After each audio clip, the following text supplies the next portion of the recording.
course, the third one, which is a New York City Marathon course record of 2:08:01, was probably the greatest race ever won, because this course is nowhere near as fast as those other two courses.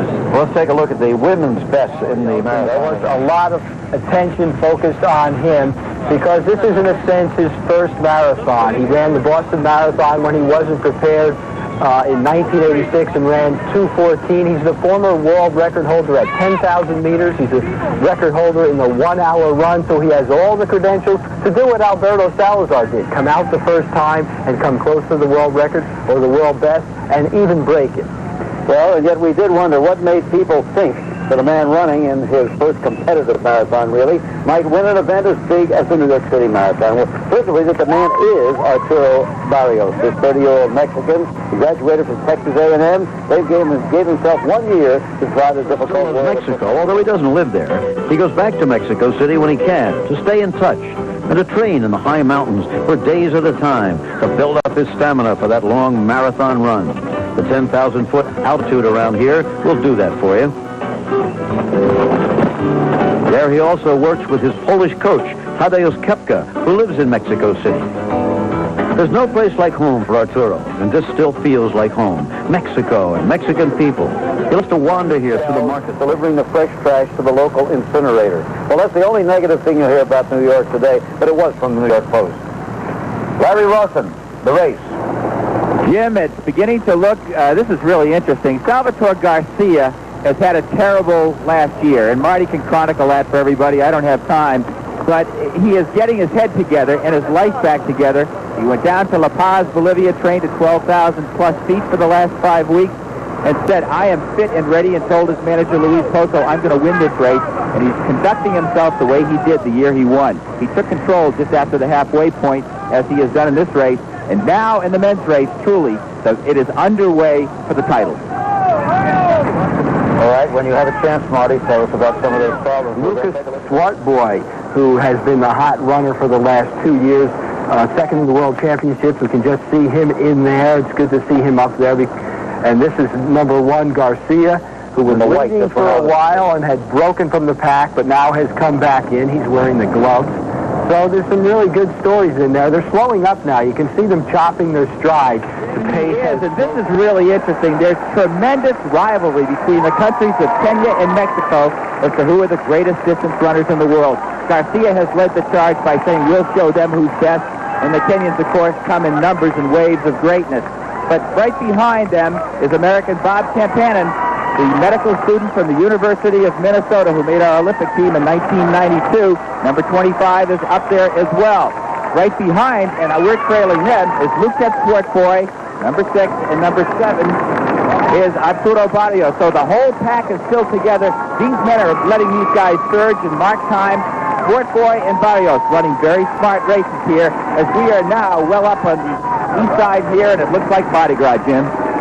Well, you know, as they came into these crowds, they just ran the fastest mile of the whole race, and you just saw Barrios and Swartboy, who are probably the top 2 favorites in the race, and they're holding back. I find that interesting because Arturo, as the fastest man at the shorter distance, can afford to hold back and come on strong, and Swartboy has been caught in the past. He was caught at 24 miles when he was leading at the Boston Marathon. He was caught at 1,000 meters to go at the World Championship, so he's also holding back. Garcia and Espinoza have been in this place before, where they were on First Avenue and they were not judicious with their pace, and they're also holding back. The guys who are leading are the guys who haven't been successful in New York before. 33, Andrew, an American citizen. Okay, Larry, some comments on you then. Jim, right now it's Lele up in front, but no more than 5 or 6 strides behind is Moses Inouye, number 4. Next to him, the man who's been the bridesmaid for the last couple of years, Andres Espinoza from Mexico. A few steps behind him, number 33 is Andrew Masai, and right behind Masai is number 25. Back there is Bob Campanen. There you're looking at Espinoza. And they're all running well. I think that there's probably 8 people here with 5 miles left to go who could win this race. Perhaps 100 yards behind the leader is still Arturo Barrios and Lucas Swartboy. Wow, okay, Scandinavian in one of the area's first settlers. Back in those days, there were Dutch, French, English, and Swedish people there.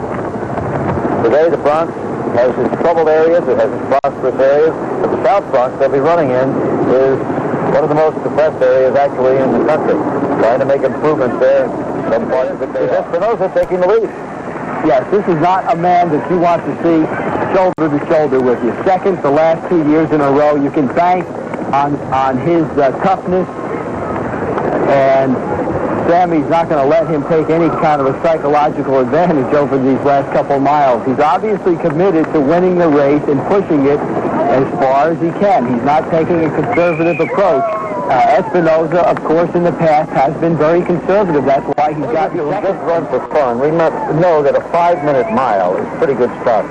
Realize that the leaders here will run the equivalent of 26 5-minute miles in a row. Templeton went over. Maybe that guy in the white shirt was running out to give Bob some water. Bob went over to the side to try and get some water, and when he came out, he ran into a volunteer, so he took a little bit of a hit. Fortunately, he didn't go down.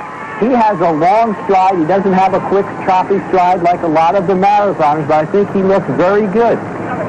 He looks like he's loping along. He sure doesn't look to be laboring at all. Just take another look only as he was before. And moving up. He needs to really focus. It takes a lot of concentration to make a move or to be hit from the side like that and get back into the relaxed state that he still needs with the amount of yardage left to go in this race. After the Bronx comes Harlem, then down to Fifth Avenue.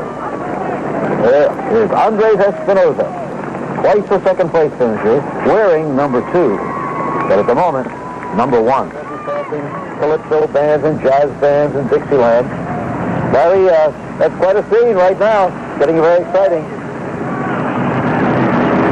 Jim, yes. Jim, at this pace, people can fall apart at microwave speed, but a man who has been gaining on the rest of the leaders that you've just been talking about is Arturo Barrios. He is about 250 yards behind with 5 miles to go. No one ran the last mile faster than he did. He has often said, in certain races, he said, I am prepared to virtually die out here, and he is giving it that type of effort. He is gaining on everybody else, and stand by. We're going to have a great finish. Okay, Arturo Barrios, the former 10,000-meter world record holder. We had a little profile on him earlier, but perhaps you weren't with us. This he counts as his first marathon. Just to test it, he ran in Boston and finished 5th. Well, that was in 1986. Arturo feels that he could run in the 2:10-2:08 range.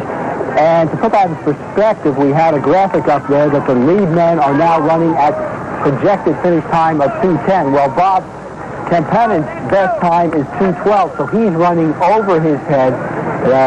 So you got to worry about how long he can hold on. He's got to have a breakthrough race here, and this may be it. Espinosa, he's been here before. This time, this pace is not unusual for him.